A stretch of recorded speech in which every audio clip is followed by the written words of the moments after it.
Hello everyone, welcome back to our channel. In today's video, I'm going to show you how to avoid PayPal fees when receiving money. So, let's get started.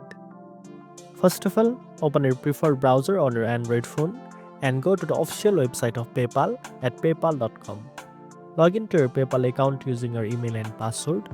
Once you are logged in, tap on the three lines at the top left corner to open the menu. Now, tap on the settings icon to open the settings. Under settings, tap on seller tools and look for the payment receiving preference option under the getting paid section. Here make sure you select the order to option rather than the one that says additional charges apply. Moreover, if there is an option, select to receive money from friends and family instead of goods and services. Payments marked as friends and family usually do not have fees, while business transactions do.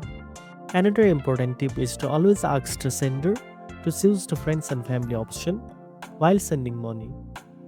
Remind them that if they use a credit card or select the goods and service option, PayPal may charge fees that you cannot avoid.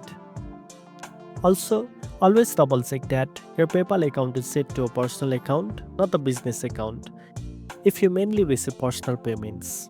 Lastly, remember that using your linked bank account or PayPal balance to receive money is free, but receiving payments through debit or credit cards may still have some fees even under friends and family. So encourage the sender to use their PayPal balance or bank account whenever possible. And that's it. Now you know how to avoid PayPal fees when receiving money. If you found this video helpful, don't forget to like, share, and subscribe for more tech tips. Thanks for watching, and I'll see you in the next one.